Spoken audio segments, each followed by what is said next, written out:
Well, welcome Well, to Men's Couch. Yeah, today we are going to talk about, I can't say it. today we are going to talk Like, about my topic because I am old and I have to leave. One of my favorite topics to write about, to discuss, to view is the indomitable human spirit. I see. The Indomitable? indomitable. Okay. It's hard for me to say Yeah, it. like it's not indomitable. It's like indomit. Okay, Indomitable. Yes, Okay, correct. I see. It can't be a difficult word. But the indomitable human spirit, what I mean by that is the never wavering, well, not never wavering, but never crumbling concept that the human brain and the human psyche can effectively overcome anything within a period of time with a number of failures, it's the principle that whenever you get knocked down, you get back up again, even when it's really, really hopeless. And even when the situation is really, really hopeless and you can't succeed, you go for it anyway because you'd rather give it a try than do nothing at all. So is like about resilience? I would say Sort of, or- resilience is a good way to put it. Okay. I think it's not a concept that's exclusive to humans, but I think it is a concept that is exemplified in the human brain rather than animals, because, when it comes to creatures and stuff, there's an ingrained sense of self-preservation. This chair is lower. It feels so small, but it's okay. Yeah, I get what you're saying.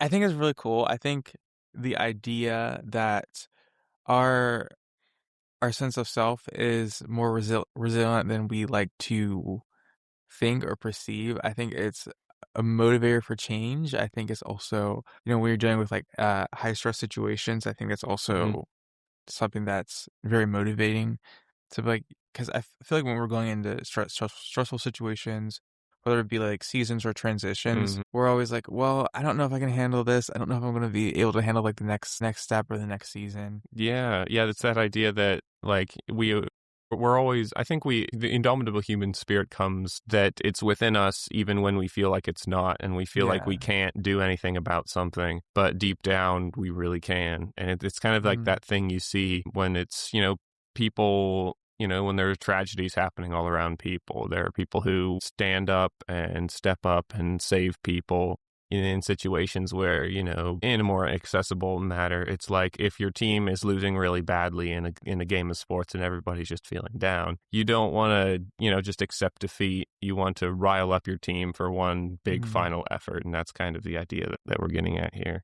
I always like to think of the fact that everybody has different personality traits that are seen as gifts. Like for me, I'm very sensitive to like everything. I'm just very highly sensitive. And initially, like coming to terms with that, I always saw that as this is like sort of like a weakness in general, or I won't be able to handle situations the way that like quote unquote normal people do. Oh, yeah. Because normal people are like, they can handle stuff, but for me, because I feel things very deeply. Oh, yes. Now that I see that as like a resiliency factor, because that's actually like part of, being able to have a level of emotional intelligence in certain situations, being able to be more in tune to what's going on is actually a factor that can be protective against things getting worse. It's not just like, oh, I'm sensitive, so that means like I'm just gonna like cry every day. That's not what that means. Yeah, 100%. Like being sensitive doesn't mean you're weak. Part of the human spirit idea is that we feel empathy and sympathy. We know, we stay true to our ideals, and we know what's good, and we know what we have a very, very strong belief in what we want to do and what we need to do. And you're very in tune with yourselves. Okay. I looked up the indomitable human spirit on Google to see what it would say, because I know it started off as like a meme, but Google actually has a very eloquent way of putting it. The indomitable human spirit, in quotes, is the enduring, unyielding, and resolute aspect of humanity that allows individuals to persevere through extreme adversity and tragedy.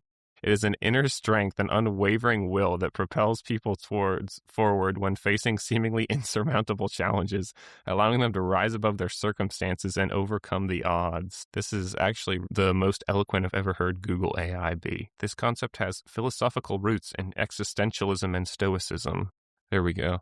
that has been popularized in modern culture through memes and inspirational stories. Okay, my friend wants me to meet with them. You okay with that? Yeah, go for it. Okay. I can yap to myself, or whenever Austria gets here, we can chill. Are you good? There goes Micah off on the journey to do good and to help others. Yeah, he had a little bit of an emergency today, but we won't let that stop us. If you have listened to Men's Couch before, you know that some of us are a bit more yappier than others, and I just happen to be one of the yappiest of them all. So I can bring you, the viewer, through a journey on my own, because the indomitable human spirit is indomitable. Whether you're alone or whether you're speaking with others, it endures. And so I want to talk about this Google AI being like, dang, the enduring, unyielding, and resolute aspect of humanity. It allows individuals to persevere through extreme adversity and tragedy. It's something we see a lot. I mean, it's something you see in movies, whether, when the protagonist is beaten down. It's kind of a staple of culture if you think about it. There's the 3-act structure of movies. In movies, there's always the part where the protagonist is about to bend and break and feels hopeless, but in the end, goes through that change of character and then ultimately prevails in the end. And that is the idea that we're kind of getting into today. And how can we apply that to our lives? How can we harness the indomitable human spirit? Well, honestly, it's kind of easier than you expect. It's an idea that I am very interested in, even though it did start out as a meme. You have to give me a little bit of credit, okay? You have to hear me out. This isn't just a meme. I think, like Google said, it has its deep roots in Stoicism and existentialism. Existentialism, of course, being the idea that you create your own meaning as opposed to there being a predisposed one. And Stoicism being the idea that, the typical idea of not yielding under pressure and remaining firm in the face of adversity. And whenever you mash those two ideas together, you kind of get this idea of indomitable human spirit, the idea that humans are able to create our own purpose and persevere through difficulties just with the spirit we have within us, not from any outside source. It gets complicated if we want to get into religion and all that kind of thing. But I feel like one of the greatest and most impressive feats that humanity has, in every single person, is that we can keep going and we can keep living, and we deal with so much crap. And, we've surrounded ourselves with a world that is full of stressors and people who will try and get down on you, and things and places, and it can feel like a lot, but you can get up and get going in the morning. And that's that indomitable human spirit coming through. It's whenever, you get up and you really don't feel like going to work, but you do anyway. And people be like, oh, my life sucks. I get up in the morning and I don't want to get out of bed. And then I just slug through the day. But I say that the fact that you got out of bed and didn't succumb to the so tempting stagnation is actually a bit of, it's a success. I think we kind of touched on this in the last episode, that success is much more, we don't give ourselves as much credit for the successes that we have in day-to-day life. It's like Micah was talking about. He's we have a guest. I don't have to talk to myself anymore. So which microphones are on? That one right there. That's where Micah was sitting, but he had an emergency. Here we go. They told me you were doing it alone, and I was like, what kind of curse is that? Once again, gonna read out this blurb on Google I found because it explains it wonderfully. My topic that I wanted to do today is the indomitable human spirit. Oh, very good. Do you know that one? Yeah, I don't think Mike has covered that yet. So no, he hasn't. It's a bit more niche. I like that. Yes. It's a lovely concept that I mean. It is. It's something that, of course it was popularized through memes and whatnot, but it is really deeply rooted in culture and philosophy and pretty much everything. What I was talking about before you got here was how it is really in media and everything and how it's accessible. Do you have any thoughts off the top of your head? Yeah, the indomitable human spirit. Oh, yeah, like perseverance, defying the odds, that kind of thing. Yeah, I think it's what a lot of people credit whenever they don't quite know how they're still going. Oh, yeah. People think that their lives are terrible, and they probably are, but they don't have much they look up to or forward to, but there's just something in them that they can't identify, that they can't even really use, but just keeps them moving forward. this guy just took what I've been blabbering about for the past 10 minutes and put it into much better words. It's the idea that there's something that keeps you going and you're not sure what it is, but it's just that, your human spirit prolongs and it wants to keep going. Absolutely, yeah. I was talking about how it's, I don't know, I credit for a lot of things in my life, and perhaps it is because I'm not sure where motivation comes from at certain times. It's just kind of like, whenever you're, already as an example, but whenever maybe you're playing a game, like a game of basketball or something against somebody else, and you're losing terribly, and your team is kind of down on themselves and they want to give up, but you perk up and you try your best anyway. It's kind of that, you could accept that, you're just going to lose terribly and, get it over with. But, something inside you tells you, you want to go out in a blaze of glory rather than fizzle out. Absolutely, yeah. So what is it that inspired you to choose this topic today? What inspired me to choose this topic today is because as a writer, it has found its way consciously and subconsciously into pretty much everything I write. I've written like several philosophy essays about it for classes. And I mean, because it's come up even before I knew it was a concept. I'm writing a book right now based off a long-going story that I had as a kid.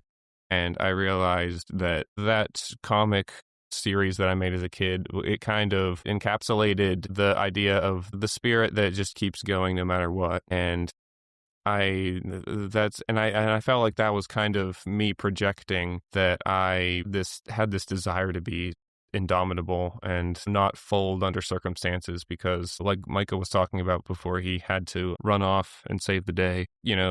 Like him, I'm very sensitive when it comes to outside stimuli and emotions. And so when it comes to that, it's this, the spirit within you has to really work double time to keep your, to keep your brain at ease, to keep your body functioning and that kind of thing. So that's interesting that you mentioned you portrayed the indomitable human spirit in comics that you wrote whenever you were a child. Yeah. I have this story. It has evolved so much. It started as a comic book series, and I realized the main thing, it was about this human guy who was among all these aliens and creatures, and because he was one of the only surviving humans after like decades, or not decades, but more like centuries, but he was still able to hold his ground even though all these creatures and everything happening outside of him was so much bigger than himself. That's putting it much more profoundly than it was. It was very poorly drawn, but I have rewritten the story recently into novel format, and that's where I've tried to expand on that idea. Still very, very interesting. So as a child, and this is a bit more of a personal question, do you think anything in your life occurred to you to inspire that story, or do you think it was instinctual that you wanted to write about this spirit, this unbreakable spirit? Interesting. Honestly, I feel like it could have come from like Marvel movies and stuff. Like, it's kind of this idea you see everywhere. The hero's beaten down, but he keeps going anyway, even though you could easily accept defeat. And I guess that's just something that I wanted to embody because, every kid wants to be like a superhero, but there's not too many ways that are actually accessible in real life that can make a kid feel that cool unless you're, LARPing. Definitely. And so I don't know. I guess I just kind of wanted to embody what I admired. That's very, very cool. And so with your novel, is it a novel that you write for yourself? Are you writing it for somebody else? Are you writing it for all of humanity? Good question. I've always wanted to kind of write a love letter to humanity as a whole, to write something that really, really expresses my appreciation for, the humanity's flaws and their flaws and victories and failures. And I think that we don't appreciate humanity a lot for what it is and how unique of an experience it is, because humanity, we take it for granted because of all the terrible things we hear about nowadays, which is valid, of course. But humanity is a unique experience apart from any other creature that we know that exists, because I think that the spirit is something that sets us apart from that. And that's something I've always found, inspiring in a way that I find hard to put into words. It's something that inspires me a lot in everything I do. And it's something I could never really put into words in a way I'm satisfied with, which is why I think I write so much about it, because maybe one day I will. Well, that makes perfect sense, yeah. I've heard that writing is an outlet for a lot of people to express their innermost emotions in a way that is articulate and profound, but not very difficult, considering you have no time constraints. So whenever you do write this novel, are you considering a time constraint to release the novel, or are you just taking your time and making sure it can be everything that you want it to be before anybody else sees it? No way I am rushing this thing. I've always been someone who really needs to take my time, and considering that I have been working, I started writing this down in 2020, and just like a year ago I finished the first draft, and it still has so much farther to go. And even though I've thought about publishing recently for my thesis project, it's still something that's going to go on for a long time, and I definitely do not want it to be out there until it's very, very good. So I'm going to take my sweet time. Well, that's good. That's definitely one of the strong suits of being able to write, as opposed to speak or perform. Yeah. You really, yeah, this is an interesting comparison. I mean, when you're speaking, you really gotta say what comes to your head. Yeah. You can't change it. People are like, I expected you to speak more profoundly or use bigger words when you speak. Articulation's tough, especially whenever you're freestyling. Yeah, and it's like, well, the reason I write is because I could think about the words that I put down and I don't have to vomit them out on the spot. My brain works very slowly. That's good. Anything good takes time. Anything good takes time. It's interesting. This is a very good topic. A lot of what we do on this show isn't necessarily bad, but it's not as profound as this. And it's not as identifiable, or as, I should say, something that I experience as frequently as the indomitable human spirit. I bring it up all the time. It would be annoying if I kept bringing it up with the same people, but I just bring it up with every other different person. But yeah, I see what you're saying. A lot of days it's just like, why do we keep moving forward, Yeah. I think, especially with our generation, there's not as much planning or foresight as our parents or our grandparents had. Yeah. And that lack of continuity in our lives makes it difficult to look forward. And every day it kind of inspires to ask, why? Why are we doing what we're doing? Why are we getting up? Why are we working? Why are we doing anything at all? And I think that traces back to exactly what you said. Exactly. Why do you do what you do? That's the big question, audience. Honestly, with the whole planning ahead thing, I feel like for me, planning ahead has always been so difficult because I'm always so uncertain of what I want to do. But It works better for me to chug along 1 second at a time because I know that it's the idea of you can take, I don't remember the original example, but you can I'm trying to remember where this came from. You can withstand anything for like 30 seconds. And, once you withstand it for 30 seconds, all you have to do is withstand it for 30 more seconds. And it's like you can keep yourself motivated in the moment, and then you can keep yourself motivated in the next moment. Absolutely. And it stacks up. And sometimes, honestly, I don't even know why I'm doing what I'm doing at some points, but I just know that I want to keep going. And I know it's because of the spirit, whatever it may be called, indomitable or not. Absolutely. That's a very good example. And particularly breaking things down. I think even no matter how much spirit we have within us, whatever we look at just seems too vast, too colossal for us to move forward. But breaking things down slowly, one thing that I personally tend to struggle with is in-depth, real focus. I can chug along and get things done, but a lot of times after I do it, I'll look back and not even really know what I was doing or why I was doing it. I also, and I think many people struggle with this, is I look back and question, was I fast enough or was I efficient enough whenever I've done something? And really breaking it down to 30 seconds or a minute at a time and just taking it tiny task by tiny task, giving it everything I have in that moment and making sure there's an endpoint that I can see makes it so much easier to move forward at a good pace, to be efficient, and to not really beat myself up too much or seem like any problem that I'm encountering is too colossal or too vast for me to overcome. Absolutely. That is an amazing point. And that's that's where I think the human spirit thrives the most, is in the moment, rather than thinking across vast spans of time where we tend to get overwhelmed. Absolutely, yeah. I think that, you can push yourself to 100% in the moment, but doing that over time is much, much more difficult. It's like the finish line sprint versus the marathon. Very true, yes. Good example. Doing that exerting yourself over a very long period of time is difficult. But like you said, putting it into those increments, I think that's a unique ability a unique ability that we have to break things down. Honestly, sometimes, ironically, even though we're talking about the human spirit, I find it easier to think like an animal, to be in the moment rather than to be worrying about stuff. Sometimes I'm like, just be a turtle. Just be like, turtles are always in the moment. They're so slow. They just... That's true, yeah. They look around.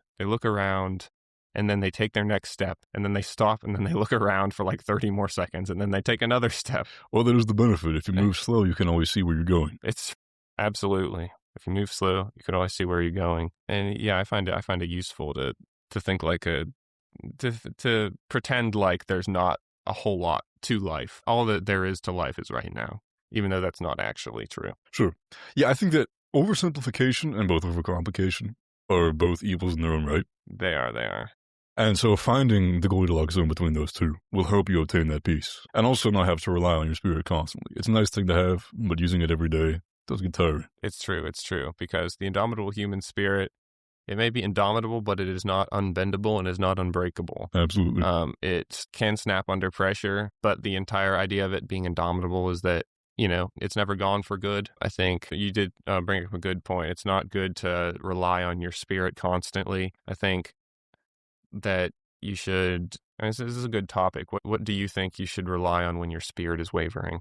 When your spirit is wavering, I think whenever you feel awful and you feel like there's no end and even your spirit won't come through, one of the best things you can do, and one of the worst things you can do inversely, is to, for the best thing, surround yourself with people who care about you, people who you can rely on and lean on.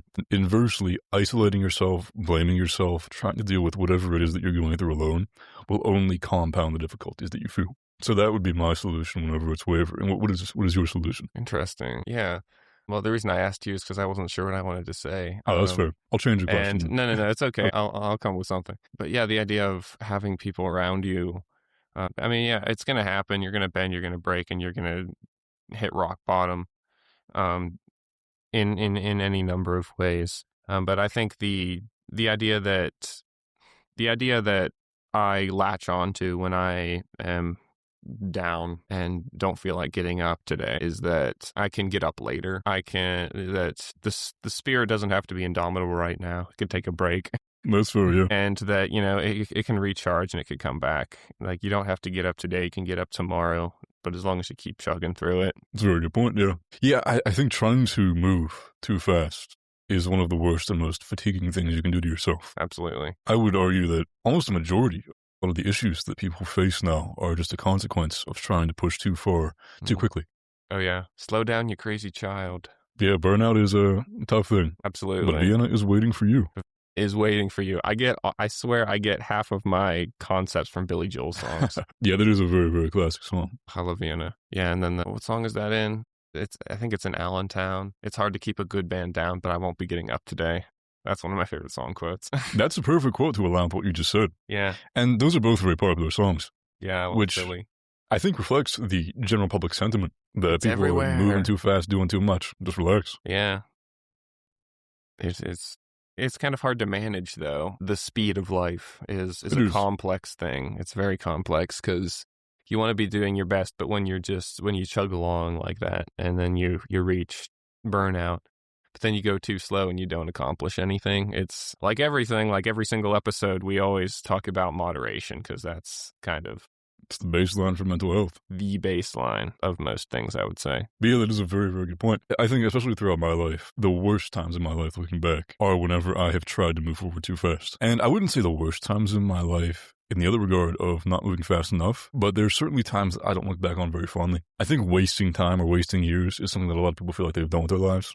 Even though most of our generation is still very young, probably around 28 at the oldest, and I'm 29. With that being the case, you look back, you feel like you wasted years of your life. That might compel you now to try to compensate by moving fast. Absolutely. And that will get you nowhere. That is an extremely good point. It's interesting that you say that because I kind of feel the opposite. Personally, I look back at the worst times of my life were when I was moving too slow. Yeah. Well, especially with our generation being young and having developmental years consumed by COVID and being locked inside. Oh, yeah. That's where I see it being rough years. And it's up to each person. But personally, I was okay during that time. But I look back, I was like, wow, I was 16, 15, and I could have done so much more with that time than I did. I know the feeling. Honestly, yeah, I really didn't mind COVID that much, except for, I've always had problems with, internet and phone addiction and stuff, and that's something that most people in our generation probably can relate to some degree. But for me, it was just whenever I would slow down, I would just get into, video games and scrolling and YouTube and Absolutely, whatnot, yeah. and I would just do nothing and nothing and nothing, and I would keep doing nothing, and I was still, I kept going and I kept doing things, but it was such a slow pace because I was too locked into this cycle of doing nothing. It's deeply unfulfilling, and over time that really eats away at you. I recall I had no mentor whenever I was in middle school, and it was only a few years prior to COVID, and it was very good advice, especially for the times that were going to come. And one of the things that he told us is that whatever you do something. If you want to play a video game and enjoy that for 10 hours, do it. Focus on that game, enjoy that game, get fulfillment from that game. But activities like scrolling on shorts and things that will leave your mind quicker than they got into your mind end up being what I would call empty time. As you look back, it's time that you just kind of threw away, time that you just distracted yourself from something else in your life that could have been occupied by something more fulfilling, whatever that may be, something that you would really focus on and enjoy or work on. Absolutely. And COVID was a time when there was a lot of empty time for a lot of people. Yeah. And I feel like a lot of us got into the idea, well, I'm not going to say us, I'm just going to say me because I don't want to generalize too much. But that, scrolling, watching YouTube, whatever the your empty time of choice is, it kind of became a mission for me to like find better ways to spend my time, but and that those more productive ways ended up being like movies and TV shows and video games as opposed to scrolling. And that's wild to say. Like, if you tell that to your dad, you think you're insane. Yeah, and it's like, it makes sense to us. It's like, yeah, watching movies is more productive, is a step of productivity above something. It's kind of crazy. True. I feel like older generations will be like, that's the low. Like watching TV, reading books. I mean, film was their low, yeah. Yeah. And for fun. It's just, I feel like to a lot of older people, or maybe people in general, that kind of thing is the lowest level of productivity. You're not doing anything. But now we've introduced a lower low. Yeah, no.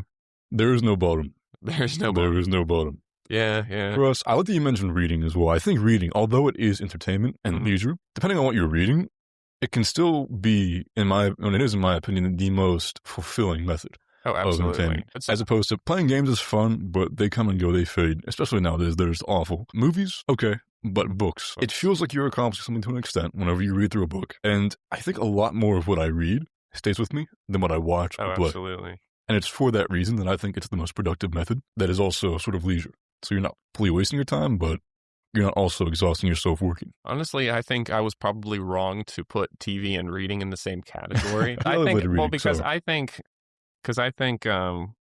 if scrolling and doom scrolling is rock bottom right now. For now, we might dig deeper. And above that is like games and TV shows. Above that is reading, because reading is really so much better. It really is. Yep. It just stimulates your brain so much more. I mean, even reading has become difficult for a lot of people who are affected by the rock bottom attention span disorders now. Yeah, yeah, attention span. But the indomitable human spirit. But the indomitable human spirit. We're bringing it back around. It can push you through it. Yeah. It can push you through it. I think that, I mean, a lot of us can be addicted to our phones and whatnot, but deep inside us, there's always that, that push that, this is not productive. I want to be doing something else. Yes. And even if it's the tiniest little bit, the indomitable human spirit will get you off your phone, and it'll get you in a book. Yep. And then maybe it'll even get you on the page or get you published, whoever. Absolutely, yeah. Just using the metaphor. But it is fascinating that we have access to all the information in the world, everything throughout human history. I mean, realistically, we could probably acquire any book in the world for free, honestly, within a few minutes and read it peacefully on any electronic device. But we have access to all that information, and we choose the absolute worst to immerse ourselves in all the time. I think the reason we do that is just it's the easiest thing for our brain to comprehend. That's true. Yeah. We lose the art of comprehending things that are difficult to comprehend. Very true. Yeah. Like what you got, Muscle Man and Rick and Morty doing funny dance. Yeah. And that's like, I don't need to read Roman philosophy on this. Yeah. They warned us about this. Yeah, I don't know. It is interesting. I mean, I think it's aside or alongside the indomitable human spirit, there's also the nature of humans to do the absolute least or choose the absolute worst whenever presented with options, which facilitates the necessity of the indomitable human spirit. Many times that I've found myself beaten down and moving forward for almost no reason at all, it's been a result of my own actions, or particularly inactions. It's been a result of choosing to do what is easy or choosing to do nothing at all. And yeah, you bring up a good point. I keep saying that. The indomitable human spirit is...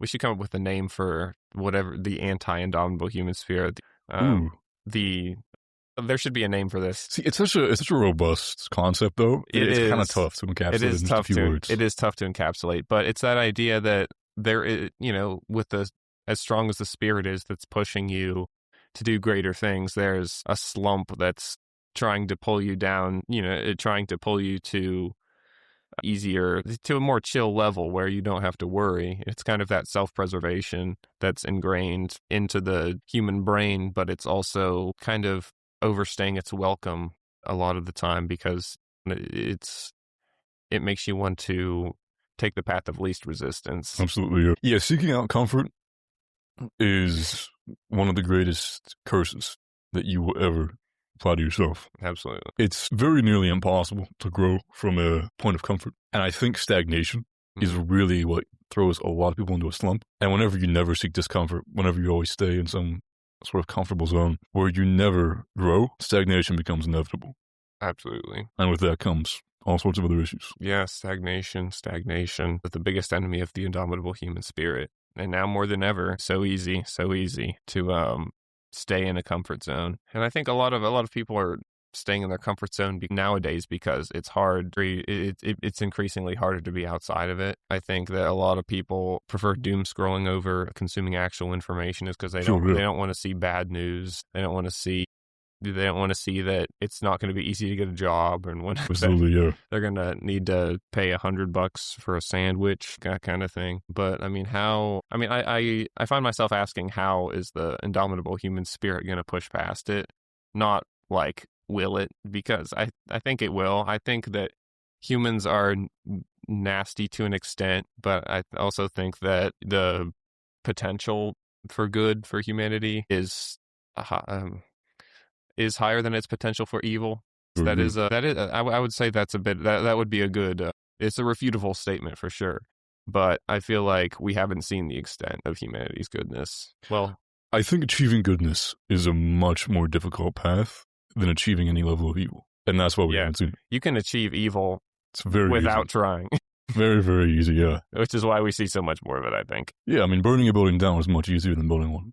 Yeah. Exactly. Yeah. It's crazy to think about that. Honestly, it's kind of inspiring. You think that it's so much easier to destroy something than to create something, but very true. But you look around you and there's skyscrapers and there's buildings and there's art. And that's one thing, this is one thing that Steve Jobs said, but everything that you witness around you, all the miraculous technology and the architecture and the culture, was all made by people that are no different than you.